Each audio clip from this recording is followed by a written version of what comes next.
नमस्ते विद्यार्थी मित्रांनो, 1 जूनपासून आपण इयत्ता 12वीच्या व्याख्यानांना सुरुवात केलेली आहे आणि यापूर्वी आपण 4 व्याख्यानं पूर्ण केलीत आणि 5वं व्याख्यान या नवीन आठवड्यामध्ये आपण घेतलं होतं.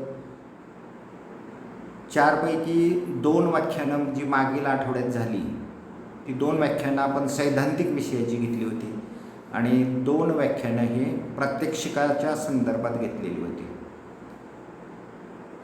जे प्रथम व्याख्यान प्रात्यक्षिकाचं झालेलं होतं त्या व्याख्यानामध्ये आपण प्रात्यक्षिक अभ्यासक्रम नक्की काय आहे, वर्षभरात आपण जी प्रात्यक्षिकं घेणार आहोत त्या प्रात्यक्षिकांची यादी आपण पाहिलेली होती आणि ही यादी पाहत असतानाच प्रत्येक प्रात्यक्षिकामध्ये आपण नक्की कोणता अभ्यास करणार होतो तरी थोडक्यात आपण परामर्श घेतलेला होता. त्याचप्रमाणे आपण HSC बोर्डाची जी अंतिम परीक्षा आपली होते या परीक्षेचं स्वरूप, प्रात्यक्षिक परीक्षा स्वरूप कशा पद्धतीनं असतं याचाही अभ्यास केलेला होता. सैद्धांतिक परीक्षा किती गुणाची असते, प्रात्यक्षिक परीक्षा किती गुणाची असते आणि आजचं व्याख्यान प्रामुख्याने प्रात्यक्षिकाशी संबंधित असल्यामुळं आपण प्रात्यक्षिकाविषयीच बोलूया. तर प्रात्यक्षिक परीक्षेमध्ये जी गुणांची विभागणी असते ती कशा पद्धतीने असते, प्रश्न कशा पद्धतीने असतात, एकूण किती प्रश्न असतात आणि त्या प्रश्नाच्या अनुषंगानं आपण आपल्या अभ्यासक्रमामध्ये कशा पद्धतीने प्रात्यक्षिका आहेत आणि ह्या प्रात्यक्षिकांपैकी कोणती प्रात्यक्षिकं प्रत्यक्ष प्रात्यक्षिक कृतीला तुम्हाला येतात, कोणती प्रात्यक्षिकं तुम्हाला सैद्धांतिक उत्तरं लिहिण्यासाठी आवश्यक असतात, या सर्व बाबींचा आपण अभ्यास केलेला होता. त्याचवेळी आपण हेही पाहिलं होते की जी प्रात्यक्षिक वही आपण आता लिहिणार आहोत या प्रात्यक्षिक वहीला सुद्धा महत्त्व आहे. तिन्ही पेपरला प्रत्येकी 10 गुणाचे जी गुणदान 10 आहे ते प्रात्यक्षिक वहीसाठी आहे.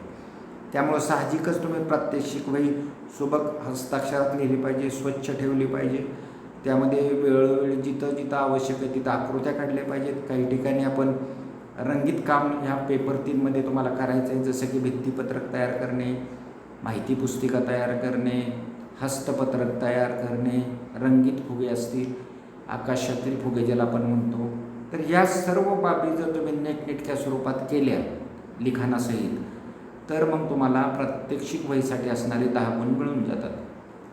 तर हे तिन्ही पेपरसाठी आहे, केवळ पेपर 3साठीच मी बोलतोय असं नाही, तर तिन्ही पेपरसाठी प्रात्यक्षिक वहीला जे गुणदान आहे ते 10 आहे. आता प्रत्यक्ष तुम्हाला माहिती आहे की 80 गुणाचं होते आणि 80 गुणामध्ये 10 गुण हे तुमच्या प्रात्यक्षिक वहीसाठी आहेत, तर 5 गुण हे तुमच्या तोंडीसाठी होते. याची माहिती मी सर्व दिलेली आहे. आणि त्यानंतर जे दुसरं प्रात्यक्षिकावरचं जे आपलं व्याख्यान, पहिल्या व्याख्यानामध्ये आपण प्रात्यक्षिक अभ्यासक्रम काय, प्रात्यक्षिक स्वरूप परीक्षेचं काय आहे हे पाहिलं. तर दुसऱ्या जे व्याख्यान आपलं झालं प्रात्यक्षिकावरचं त्या दुसऱ्या व्याख्यानामध्ये आपण पहिले 3 प्रात्यक्षिकांचा आढावा घेतला. खरं तरी तिन्ही प्रात्यक्षिकं तुमच्या प्रात्यक्षिक सिलेबसच्या यादीमध्ये नाहीत, तरी परंतु आपण ती तयार केलेली आहे जादा आणि ती का ते तुम्हाला माहिती झालेलं आहे. प्रत्यक्ष जो अभ्यासक्रम आपल्याला बोर्डाचा आहे त्यामध्ये 30 प्रात्यक्षिक आहेत. याच्यामध्ये पहिले 3 नवीन प्रात्यक्षिक आपण तुमच्या माहितीस्तव तयार केलेले आहेत की जे सतत तुमच्या डोळ्यासमोर राहावेत. त्याच दृष्टिकोनातनं पहिलं जे आपण प्रात्यक्षिक तुम्हाला केलं होतं तो म्हणजे प्रात्यक्षिक अभ्यासक्रम काय आहे, म्हणजे प्रात्यक्षिकांची यादी जी आहे ती यादी तुमच्यापुढं त्या प्रात्यक्षिक क्रमांक 1मध्ये आपण ठेवलेले. जेव्हा तुम्ही प्रात्यक्षिक वही उघडाल तेव्हा पहिलं प्रात्यक्षिक तुम्हाला वर्षभरात करायच्या प्रात्यक्षिकाच्या यादीविषयी दिसेल आणि त्यामुळं तुम्हाला सतत त्याच्या संपर्कात राहता येईल. त्यानंतर दुसरं जे प्रात्यक्षिक होतं जे ॲक्च्युली सिलेबस नाही पण आपण तयार केलं होतं ते म्हणजे प्रात्यक्षिक परीक्षा स्वरूप, जे मी आता थोडक्यात तुम्हाला सांगत होतो ते. तर आपली 80 गुणाची जी प्रात्यक्षिक परीक्षा होते आणि 40 गुणाचे वार्षिक योगदान ते कशा पद्धतीनं असतं यासाठी आपण हे प्रात्यक्षिक क्रमांक 2 लिहून काढलं. जसं तरी ते बोर्डाच्या सिलेबसमध्ये नसलं तरी, कारण हे सुद्धा तुम्हाला सुरुवातीच्या प्रात्यक्षिकेच्या सुरुवातीच्या पानावर लिहिलेलं असेल तर तो वर्षभर तुम्हाला ते प्रात्यक्षिकाचं स्वरूप काय आहे तुमच्या डोळ्यासमोर राहील. किंवा याच्यामध्ये ओळख आणि उपयोगाला किती गुण आहेत, किंवा प्रात्यक्षिक कृतीला किती गुण आहेत, सैद्धांतिक माहिती लिहायला किती गुण आहेत, तोंडी परीक्षेला किती गुण आहेत, प्रात्यक्षिक वहीला किती गुण आहेत, या सर्वाचा गोषवारा ह्या प्रात्यक्षिक क्रमांक 2मध्ये आपण दिलेला आहे. वार्षिक कामकाजाला 40 गुण आहेत, त्याची विभागणी कशी आहे, मग त्यासाठी आपण काय काय केलं पाहिजे ह्याचं भान तुम्हाला शेवटपर्यंत टिकून राहावं यासाठी हे दुसरं प्रात्यक्षिक आपण ॲड केलेलं होतं. आणि त्यानंतर जे आपण तिसरं प्रात्यक्षिक नव्याने ॲड केलं होतं जे अभ्यासक्रमाव्यतिरिक्त, ते म्हणजे आपल्याला प्रश्न पहिला जो असतो प्रात्यक्षिक परीक्षेमध्ये बोर्डाच्या ओळखा आणि उपयोगाला जो 20 गुणाला असतो, त्यासाठी 10 नमुने असतात. तर हे 10 नमुने पॉसिबल 10 नमुने शक्य 10 नमुने कोणते असतात, तर त्या आधारावर तुमच्या प्रात्यक्षिक जो अभ्यासक्रम आहे त्या आधारावर जवळपास आपण 33 प्रात्यक्षिक नमुने ह्या वहीमध्ये घेतले. आणि प्रात्यक्षिक परीक्षेमध्ये तुम्हाला उपप्रश्न जो उपयोगाविषयी येतो त्याचीही माहिती आपण ह्या प्रात्यक्षिक क्रमांक 3मध्ये घेतली. म्हणजे प्रात्यक्षिक क्रमांक 3 जर तुम्ही व्यवस्थित सुरुवातीला केलं तर तुमचे जे पहिले 20 गुणाचे मार्क आहेत त्या गुणासाठी तुम्हाला उर्वरित 30 जे आपले प्रयोग आहेत ते उघडायची आवश्यकता नाही. म्हणजे ओळखा उपयोग यासाठी तुम्ही फक्त प्रात्यक्षिक क्रमांक 3चं जरी पाठांतर केलं तरी उत्तम आहे. पाठांतर हे तुम्हाला उपप्रश्नाचं उत्तर लिहिण्यासाठी उपयोगी होईल. आणि प्रत्यक्ष तर नमुना ओळखण्यासाठी मात्र तुम्हाला आपल्या प्रयोगशाळेमध्ये जे वेगवेगळे नमुने त्या अनुषंगाने ठेवलेले आहेत ते वरचेवर तुम्ही पाहून त्याची ओळख करून घेतलेली पाहिजे. तर अशा पद्धतीने आपण जरी बोर्डाची 30 प्रात्यक्षिकं असली तरी आपण पहिली 3 नवीन प्रात्यक्षिकं याप्रमाणे केली होती ना, आणि त्यानंतर आपण मग बोर्डाची प्रात्यक्षिकं घेणार होतो. म्हणजे ॲक्च्युली जी 30 प्रात्यक्षिकं बोर्डाच्या यादीमध्ये आपल्याकडे दिलेली आहेत त्या प्रात्यक्षिकाकडे आपण त्यानंतर मग वळणार होतो. तर अशा पद्धतीनं विद्यार्थी मित्रांनो मग पहिले 3 प्रात्यक्षिकं आपण कव्हर केल्यानंतर 4थं प्रात्यक्षिक जे बोर्डाच्या यादीमधलं पहिलं प्रात्यक्षिक असेल ते आज आपण या ठिकाणी पीक विज्ञान पेपर 3 ज्याचं नाव शेती व्यवस्थापन विपणन आणि वनशेती असं आहे जे, आणि ज्याचा कोड जो आहे तो LC असा आहे, त्या विषयाअंतर्गत म्हणजेच पेपर 3 अंतर्गत आपण ते पाहणार आहोत. तर इथं तुम्हाला दिसेल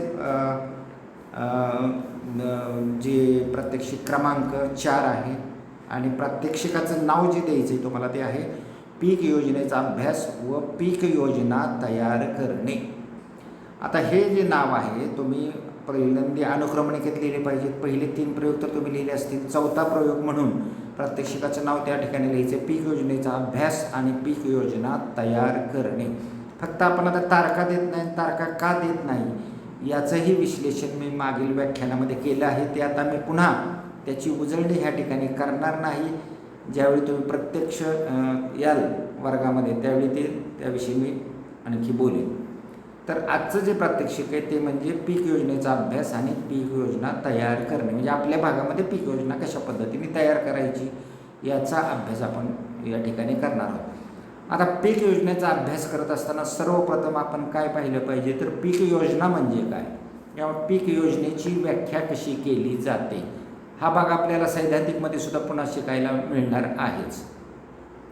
तर शेतामध्ये किंवा तुमची जी शेतवाडी आहे या शेतवाडीमध्ये जास्तीत जास्त नफा किंवा फायदा मिळावा या हेतूनं किंवा या उद्देशानं घेण्यात येणाऱ्या पिकांचं नियोजन करणे म्हणजे पीक योजना होय.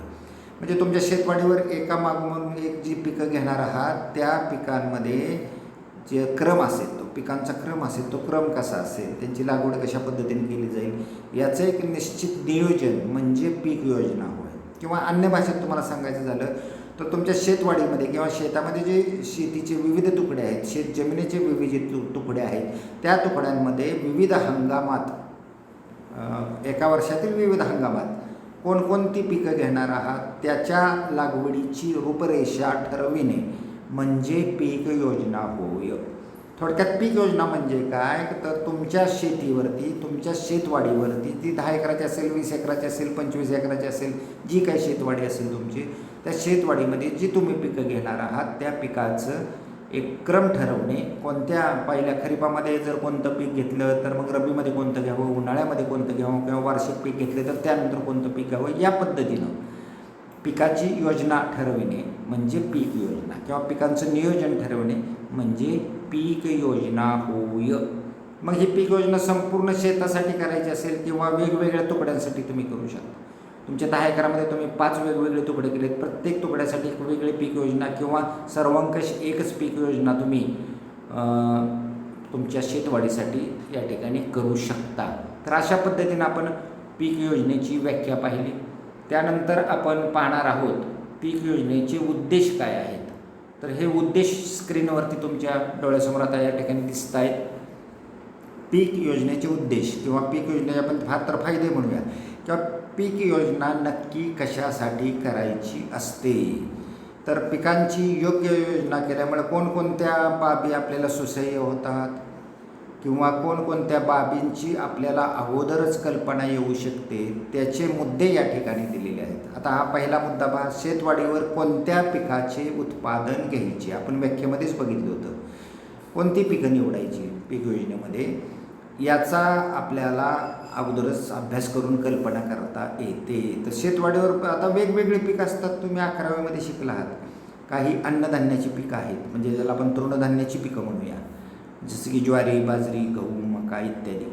काही चाऱ्याची पिकं आहेत जी ह्यातली आता उल्लेख केली मी त्यापैकी, किंवा मग हिरव्या चाऱ्याच्या काही गवतं असतात ती आहेत, किंवा ज्वारीचं आपण कडवळाचं पीक घेतो, हिरव्या मकेचं पीक घेतो चाऱ्यासाठी. तर चाऱ्या पिकांची विविध प्रकारची चाऱ्याची पिकं असतात. विविध प्रकारचे तुम्हाला अन्नधान्यामध्ये मग कडधान्य आहे किंवा ज्याला आपण डाळवर्गीय पिकं म्हणतो, तेलवर्गीय पिकं आहेत किंवा तेलबियाची ज्याला आपण गळिताची पिकं म्हणतो, साखरेची पिकं असतात जी वार्षिक पिकं असतात, काही भाजीपाल्याची पिकं असतात त्यामध्ये पालेभाज्या असेल किंवा अन्य प्रकारचं वेलवर्गीय भाजीपाला असेल किंवा अनेक प्रकारचे भाजीपाल्याची पिकं तुम्ही त्या ठिकाणी लावू शकता. तर या सर्व प्रकारच्या पिकांचं पैकी कोणत्या पिकाचं उत्पादन तुमच्या शेतवाडीवरती घेतलं पाहिजे, शेतीवरती घेतलं पाहिजे हे अगोदरच कळू शकतं. यासाठी तुम्ही सगळ्या गरजांचा अभ्यास केला पाहिजे. तुमच्या कौटुंबिक गरजा काय आहेत, तुमच्या शेतवाडीवरील पशुधनाच्या गरजा काय आहेत किंवा इतर जे तुम्ही व्यवसाय पूरक व्यवसाय तुमच्या शेतवाडीवर केलेले आहेत त्याच्या गरजा काय आहेत, त्या अनुषंगानं तुम्ही शेतवाडीवर कोणत्या पिकाचं उत्पादन घ्यायचं याचं नियोजन अगोदर ह्या पीक योजनेद्वारे करू शकता. आणि हा एक आपला पहिला उद्देश असतो की शेतवाडीवर कोणत्या पिकाचं उत्पादन घ्यायचं. त्यानंतर प्रत्येक पिकाखाली किती क्षेत्र ठेवायचं याची ही कल्पना आपल्याला पीक योजनेमुळे प्राप्त होते. आता प्रत्येक पिकाखाली किती क्षेत्र ठेवायचं हे यासाठी सुद्धा वेगवेगळे घटक अवलंबून आहेत. तुमच्या शेतवाडीजवळ कोणती बाजारपेठ आहे, त्या बाजारामध्ये नक्की कोणत्या मालाला कोणत्या वर्षी उठाव आहे याचा अभ्यास तुम्ही अगोदर केला पाहिजे. त्यानंतर जवळच तुमच्या जर शहर असेल तर तुम्ही तुमच्या पीक योजनेमध्ये फुलझाडांचा सुद्धा, जसं की झेंडू असेल किंवा अन्य सिजनल हंगामी जी फुलं आहेत त्या फुलांचा समावेश त्या ठिकाणी तुमच्या पीक योजनेमध्ये करू शकता. किंवा कोवळ्या ज्या पालेभाज्या असतात, भाजीपाल्यापैकी ज्या पालेभाज्या आहेत त्या पालेभाज्यासुद्धा कमी अंतरावर जर बाजारपेठ असेल तर तुम्ही सहजपणे त्या बाजारात नेऊन योग्य दराने त्या ठिकाणी विकू शकता. तर मग मार्केट किंवा बाजारपेठ तुमच्याजवळ असेल तर तो एक घटक आहे. त्यानंतर तुमच्या शेतावर किंवा शेतवाडीवर समजा पशुधनाचा तुम्ही व्यवसाय करता तर ते पशुधन किती आहे तुमचं, 10 आहे, 20 आहे, 30 आहे, 40 आहे, त्यानुसार तुमच्याकडे शेती किती आहे. म्हणजे 40 पशुधनासाठी वर्षभर तुम्हाला चारा पुरवायचा असेल तर किती एकरावर किती हेक्टरवरती तुम्ही चाऱ्याची पिकं घेतली पाहिजे किंवा चाऱ्याच्या पिकासाठी किती क्षेत्र प्रत्येक हंगामात ठेवलं पाहिजे याचाही अगोदर अभ्यास केला पाहिजे. मग तुमचं कुटुंब असेल, शेतमजूर असेल तर यासाठी अन्नधान्य तुम्हाला उगवून आणायचे असतील तर त्यापैकी तृणधान्य गहू, ज्वारी, बाजरी किती निर्माण केली पाहिजे.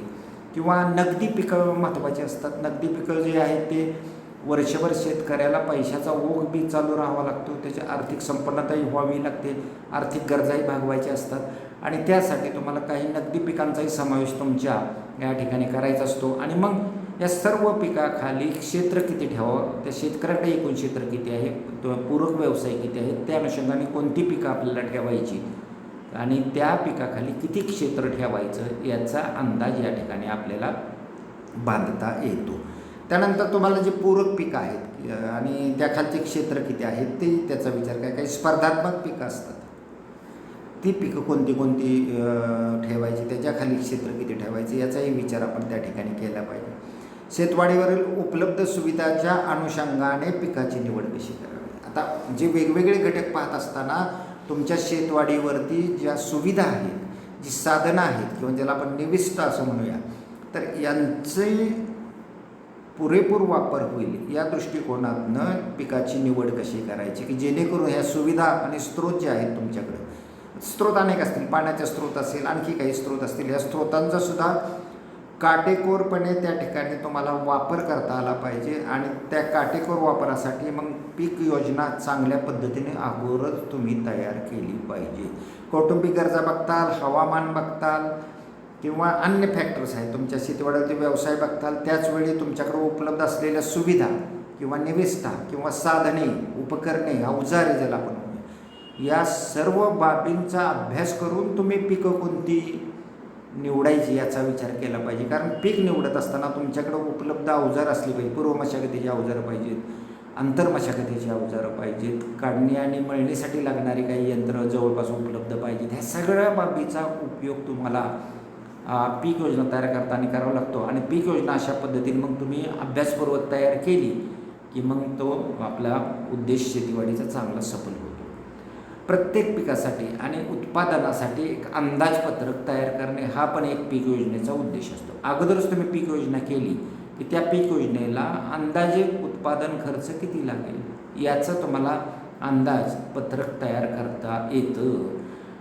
पूर्व मशागतीला किती, आंतर मशागतीला खताला किती, पाणी व्यवस्थापनाला किती, बी बियाण्याला किती, एकूण उत्पादन खर्च अगोदरच तुम्हाला काढून त्याचं अंदाजपत्रक तयार करता येते की जेणेकरून ऐनवेळी तुम्हाला धावापळ करायची गरज नाही.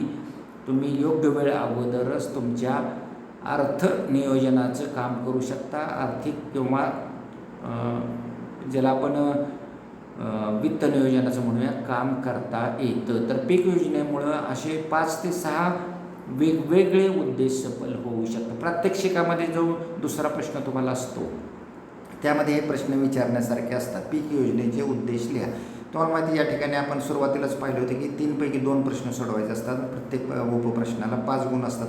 तर त्यामध्ये पीक योजनेचा उद्देश लिहा असंही लिहू शकता किंवा पीक योजनेची व्याख्या लिहून कोणतेही 3 उद्देश लिहा असं 5 मार्काला प्रश्न तुम्हाला त्या ठिकाणी विचारला जाऊ शकतो. त्या अनुषंगाने तुम्ही याची तयारी ठेवायची आहे.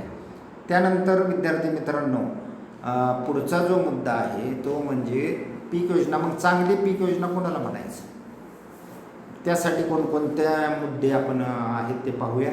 तत्पूर्वी आपण जे आता उद्देश पाहिले ते जर उद्देश सफल होणारी कोणतीही पीक योजना असेल तर अर्थातच ती चांगली पीक योजना ठरते. तरी परंतु एक खोलवर जाऊन आपण ते मुद्दे या ठिकाणी बघूया की खरोखर कोणत्या गोष्टीमुळे त्या योजनेला आपण चांगली पीक योजना म्हणूया. तर पहिला मुद्दा आपण मगाशीच पाहिला होता उद्देशमध्ये, त्या उद्देशानुसारूनच आहे. पीक योजनेमध्ये अन्नधान्य, भाजीपाला, फळपिके, चारा पिके यांचा समावेश असा ज्यामुळे शेतकऱ्याच्या कुटुंबाची आणि त्याच्या जनावरांची खाद्याची गरज भागेल. अन्नधान्य घेतले तर तुम्हाला ज्वारी, बाजरीच्या भाकरी आहेत, चपातीसाठी गहू लागेल, मका आहे, मक्याची भाजरी केली जाते, मक्याचे अनेक पदार्थ केले जातात. तसंच आपण हे पिकं 11 पाहिलेली त्याचे अनेक उपयोग असतात अर्थात. त्यानंतर भाजीपाला, रोजच्या स्वयंपाकासाठी काही भाजीपाला तुम्हाला लागणार आहे, काही फळं पिकं लागतील, काही पालेभाज्या लागतील, काही वेलवर्गीय भाज्या लागतील. याचा ताळमेळ असणारी पीक योजना पाहिजे. तुमच्या शेतावरती फळं पिकं काही असतील तर त्या फळांपासून तुम्हाला तुमच्या कुटुंबाला काही फळं मिळतील. आणि मग चारा पिकं, जर तुमच्या शेतीवाडीवरती पशुधन व्यवसाय असेल किंवा पशुधन व्यवसाय नसला तरी बैलजोडी असेल, बैलांसाठी तुम्हाला चारा लागेल.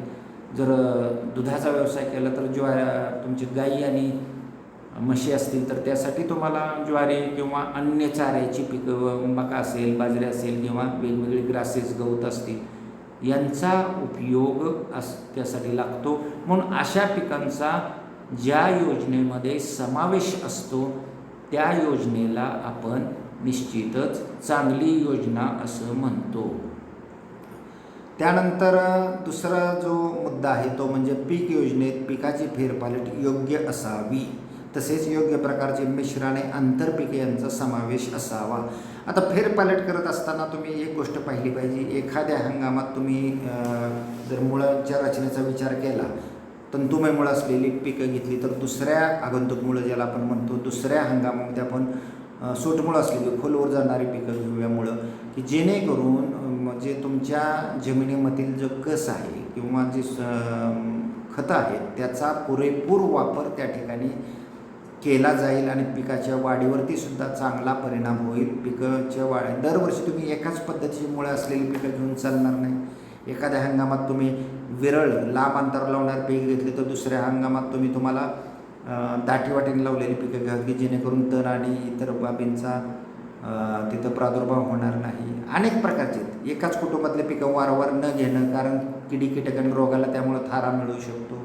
असे अनेक घटक आहेत की ज्या घटकामुळं पिकांची फेरपालट महत्त्वाची असते आणि पीक योजनेमध्ये पिकांची फेरपालट योग्य पद्धतीने केलेली पाहिजे. आता यापुढचा जो आपला प्रात्यक्षिकाचा भाग आहे तो म्हणजे पिकांची फेरपालटच आहे. त्यामध्ये खोलवर जाऊन आपण पाहणार आहोत की चांगली पिकाची फेरपालट कोणाला म्हणायचं किंवा पिकांची फेरपालट योग्य पद्धतीने कशी असावी ते त्या प्रात्यक्षिकामध्ये आपण खोलवर पाहणार आहोत. आता हे करत असतानाच काही मिश्र आणि आंतरपिकं तुम्ही घेतली पाहिजेत की जेणेकरून तुम्हाला एक वाढीव उत्पन्न मुख्य पिकाव्यतिरिक्त अन्य उत्पन्नही त्या ठिकाणी उपलब्ध होईल आणि शिवाय अन्नधान्यासाठी किंवा स्वयंपाकासाठी काही तुम्हाला गोष्टीसुद्धा त्या ठिकाणी मिळू शकतील. त्यानंतर जर आपण पुढचा मुद्दा पाहिला तर तो मुद्दा आहे पीक योजनेमध्ये नगदी पिके, फळपिके यांचा समावेश करावा. नगदी पिकं घेतली तर काय होतं, आपण उद्देशपाताने पाहिलं की त्या शेतकऱ्याला आर्थिक उत्पन्नसुद्धा प्राप्त होतं.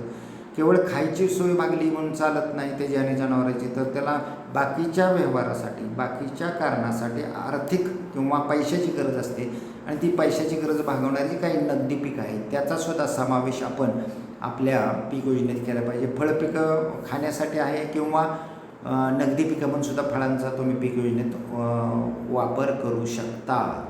तर अशा पद्धतीने हा तिसरा मुद्दा या ठिकाणी आपण संपवला. चौथा मुद्दा जर तुम्ही पाहिला स्क्रीनवरती तर पीक योजनेमध्ये द्विदल किंवा कडधान्याची पिके, हिरवळीच्या खताची पिकं यांचा समावेश करावा. अर्थातच यामुळं काय होतं, जमिनीची सुपीकता टिकून राहते. कशी राहते तुम्हाला माहिती आहे, 11वीमध्ये अनेक वेळा मी तुम्हाला सांगितलेलं आहे. जी द्विदल पिकं किंवा ज्याला आपण कडधान्याची अथवा डाळवर्गीय पिकं म्हणतो, या मुळांच्या वरती गाठी असतात ज्यामध्ये रायझोबियम नावाचे जीवन असतात जे हवेतील नत्र स्थिर करून जमिनीमध्ये स्थिर करतात. त्यामुळे जमिनीमध्ये नत्र मिसळलं जातं, हा एक मुद्दा. आणि त्याचवेळी ही जी पिकं असतात ही पिकं जेव्हा पक्वता अवस्थेला जातात तेव्हा त्या अवस्थेला काय होतं की त्यांची पानझड होते, पानगळ होते आणि ती पानगळ जमिनीमध्ये मिसळली गेल्यामुळं जमिनीमध्ये सेंद्रिय पदार्थांचं प्रमाण वाढतं आणि थोडक्यात जमिनीची सर्वांकष सुपीकता जी आहे ती वाढण्यासाठी ह्या पिकांमुळे मदत होते. त्याच पद्धतीनं हिरवळीची खतं जर तुम्ही आंतरपीक मध्यपीक म्हणून जर घेतली तर ते हिरवळीची पिकं जमिनीत गाडून जमिनीची सुपीकता तुम्हाला वाढवण्यासाठी मदत होते. किमान टिकवणे किंवा वाढवणे सुपीकता हा उद्देश आपला असला पाहिजे पीक योजनेचा. त्यानंतर शेतकऱ्यानं स्वतःच्या पीक उत्पादनाच्या अनुभवावर काही विशिष्ट पिकांचा पीक योजनेमध्ये समावेश करावा. कसं असतं, वंश परंपरागत काही पिकांचं ज्ञान तुम्हाला आलेलं असतं. त्या ज्ञानाच्या आधारे आणि वाडवडिलांचा पूर्वीचा बाजारपेठेचा किंवा इतर अनुभव लक्षात घेऊन सुद्धा काही पिकांचा समावेश तुम्ही तुमच्या पीक योजनेमध्ये करू शकतो, ज्यामुळं तुम्हाला शेतीमध्ये एक सर्वाधिक चांगल्या पद्धतीचं उत्पादन किंवा नफा आपल्याला मिळवता येईल. तर अशा पद्धतीने हे जे 5 मुद्दे आहेत विद्यार्थी मित्रांनो, हे 5 मुद्दे आपण जे पाहिले ते चांगल्या पीक योजनेची वैशिष्ट्ये किंवा चांगल्या पीक योजनेचे गुणधर्म म्हणून त्याला आपल्याला सांगता येतील किंवा थोडक्यात चांगली पीक योजना कोणाला म्हणायचं त्यासाठी त्याचा उपयोग होईल. त्यानंतर पीक योजनेमध्ये जी पिकं निवडायची आणि प्रत्येक पिकाखाली जे क्षेत्रफळ निवडायचं आहे याचा विचार करत असताना कोणकोणत्या घटकांची आपण माहिती घेतली पाहिजे किंवा कोणकोणत्या घटकांचा अभ्यास आपण केला पाहिजे ते आता आपण या ठिकाणी बघणार आहोत. साधारणपणे वर्षभरामध्ये आपल्याला किती मजूर मिळतील, मजुरांची जास्त आवश्यकता असलेला कोणता भाग आहे आणि तो भाग आपल्याला टाळता येईल का, याचा विचार पीक योजना तयार करताना केला. पिकाची योजना अशी करायची की वर्षभर मजुरांसाठी काम विभागलं जाईल, शेतमजुरांचा लोड एकाच वेळी त्या शेतकऱ्याला अनुभवास येणार नाही, याचा विचार आपण पीक योजना करत असताना केले पाहिजे. पीक योजना त्याचा हंगाम निवडत असताना वेगवेगळ्या पद्धतीने अशी पिकं निवडायची की शेतमजूर वर्षभर विखुरलेल्या अवस्थेमध्ये आपल्याला लागेल आणि त्यांची कार्यक्षमताही टिकून राहील आणि त्या वर्षभरातल्या कोणत्या भागात आळशीही राहणार नाही. त्यानंतर दुसरा जो भाग आहे ते विविध पिकांकरता मजूर किती लागतात आणि विशिष्ट वेळी जास्त मजूर लागत असतील तर तो कालावधी टाळता येईल का. ठीक आहे, आता हे आत्ताच्याच मुद्द्यात मी ते कव्हर केलेलं आहे. पीक निवडताना संपूर्ण वर्षभरात मजुरांची गरज विखुरलेली राहील काय, हा मुद्दाही मी या ठिकाणी कव्हर केलेला आहे. त्यानंतर निरनिराळ्या पिकांच्या लागवडीचा खर्च आणि बाजारात मिळणारी किंमत, अतिशय हा महत्त्वाचा असा मुद्दा आहे विद्यार्थी मित्रांनो, की तुम्ही पिकं निवडली वेगवेगळ्या घटकाचा विचार करू, पण त्यावेळी तुम्हाला आर्थिक घटकाचाही विचार करावा लागतो, शेतकऱ्याकडे किती भांडवल आहे त्याचा विचार करावा लागतो, त्या पीक लागवडीसाठी लागणारा खर्च किती आहे. काही पिकं अशी असतात की त्याचं सुरुवातीचं भांडवल त्यात जास्त गुंतवावं लागतं, ते त्या शेतकऱ्याला जमणार आहे का, त्याच्याकडे एकूण किती एकर शेती, एकूण किती पिकं घ्यायच्यात, एकूण व्यवसाय काय, याचा सांगोपांग विचार करून मग भांडवलाचा विचार करून लागवडीच्या खर्चाचा अगोदरच जो उत्पादन खर्च आपण मग अशा उद्देशमध्ये पाहिला तर त्याचा विचार करून पिकं निवडावीत. आणि त्याचवेळी पिकं निवडत असताना केवळ उत्पादन खर्च परवडते म्हणून पिकं घ्यायची नाही, तर जवळच्या बाजारपेठेमध्ये कोणत्या पिकाला जास्त किंमत आहे, कोणत्या पिकाच्या उत्पादनाला जास्त दर मिळतो, याचाही विचार आपण या ठिकाणी केला पाहिजे की जेणेकरून त्याची शेतीवाडी जास्त करून फायदेशीर राहील. द्राक्षे, केळी, ऊस यासारखी जास्त खर्चाची पिके लावायची असतील तर त्यासाठी उत्पादन खर्च किती मोठा आहे तो विचार केला पाहिजे. तो आत्ताच मुद्दा आपण कव्हर केला की द्राक्षाला सुरुवातीला तुम्हाला मांडव करावा लागेल, केळीसाठी तुम्हाला 2 वर्ष थांबावं लागेल, ऊस जवळजवळ 18 महिने 2.5 साली असेल तर तुम्हाला थांबावं लागतं. आणि ही सर्व पिकं शेतकऱ्याला पाणी भरपूर लागतं, खतं भरपूर लागतात. या सर्व बाबीचा खर्च आपण करू शकतो का याचा विचार करून, किती करू शकतो याचा विचार करून त्याच्याखाली किती क्षेत्र निवडायचं, पीक निवडायचं का नाही, पीक निवडलं तर त्याच्याखाली किमान क्षेत्र किती ठेवायचं की जेणेकरून आपण ते आपल्या भांडवलामध्ये त्याचं उत्पादन घेऊ शकतो. तुम्हाला जनावरांचा व्यवसाय करायचा असेल तर त्यासाठीच्या गरजा आहेत. हिरवा चारा लागतो, वाळलेला चारा लागतो, गोळीपेंड लागतं, पाणी लागतं. या सर्व बाबींचा विचार करून तुम्हाला पिकं कोणती निवडायची, त्या पिकाखाली क्षेत्र कोणतं निवडायचं याचा विचार करावा लागतो. या पीक योजनेचा उद्देश पाहताना आपण याची माहिती घेतलेली आहे, आता ते पुन्हा मी या ठिकाणी रिपीट करत नाही. त्यानंतर साठवण, वाहतूक आणि बाजाराच्या सोयी लक्षात घेऊन नाशवंत पिकाच्या बाबतीमध्ये आपण काळजी घ्यावी. काही नाशवंत पिकं टोमॅटोसारखे असतात, काही पालेभाज्याची पिकं असतात, जास्त काळ तुम्ही साठवून ठेवू शकत नाही. साठवणुकीच्या सोयी त्या दृष्टिकोनातून तुमच्याकडे आहेत का ते पाहावं लागतं. वाहतुकीच्या सोयी, गतिमान सोयी जवळपास आहेत का, बाजारपेठ खूप दूर अंतरावर नाही ना की जेणेकरून तिथपर्यंत जाईपर्यंत याच्या प्रतिवरती परिणाम होईल आणि आपल्या दरावरती परिणाम होईल. या सर्व बाबींचा अभ्यास आपण पिकं निवडत असताना आणि पिकाखालचं क्षेत्र निवडत असताना विचार केला पाहिजे. त्याचवेळी आता शेजारच्या शेतीवाडीवरती कोणती पीक योजना स्वीकारल्याही याचाही सांगोपांग अभ्यास आपण केला पाहिजे. कारण का की शेजारच्या शेतावाडीला पूरक अशी जर आपली पीक योजना असेल तर अनेक बाबींचं आपल्याला एकमेकाला सहकार्य करता येतं, अवजारांचं सहकार्य करता येतं, काही उपकरणांचं सहकार्य करता येतं, वाहतूक सुलभ करता येते, अशा अनेक प्रकारच्या गोष्टीचा आपल्याला फायदा होतो. त्यानंतर शेतकऱ्याची आर्थिक परिस्थिती कशी आहे आणि शेतीवाडीवर लागणारा खर्च भागवण्यासाठी पीक योजनेचा विचार आपण त्या ठिकाणी दृष्टिकोनातून केला पाहिजे. आता मगाशीच तुम्हाला सांगितलं होतं की भांडवल किती आहे शेतकऱ्याकडे त्याचा विचार करूनच आपण या पद्धतीनं त्याचा विचार केला पाहिजे पीक निवडत असताना किंवा पिकाखालची एकूण क्षेत्र कधी ठेवायचे त्याची निवड करत असताना. आता आपण एक पीक योजनेचं उदाहरण पाहतो जे तुम्हाला प्रत्येक शिकवणीमध्ये डाव्या कोऱ्या बाजूवर लिहायचं असतं आखून. तर एक प्रातिनिधिक स्वरूपामध्ये पीक योजना कोणती असावी, जर तुमच्याकडं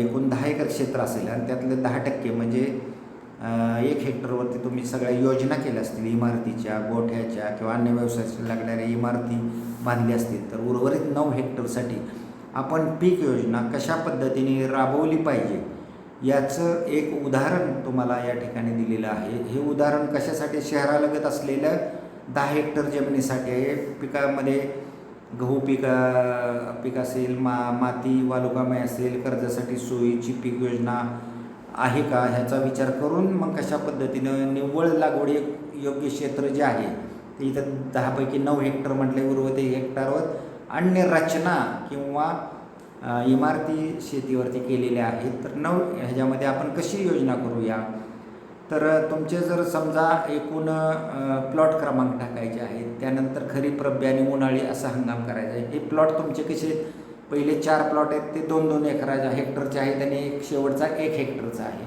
तर पहिला तुकडा जो आहे शेतीचा जो 2 हेक्टरचा आहे त्यामध्ये समजा तुम्ही मक्याचं पीक घेतलं हे खरीप हंगामामध्ये, तर मग दुसऱ्या हंगामामध्ये बटाट्याचं पीक घ्यावं सोलनिस कुटुंबातलं, तिसऱ्या हंगामामध्ये तिळाचं किंवा तेलवर्गीय पीक आपण घेऊया, की यामुळं वेगवेगळ्या गरजा भागतील. बटाट्यामुळे तुमच्या शेतावर अन्नाची गरज भागेल, मक्यामुळं अन्नाची गरज भागेल, मका चाऱ्याचं पीक घेतलं तर जनावरांची गरज भागेल.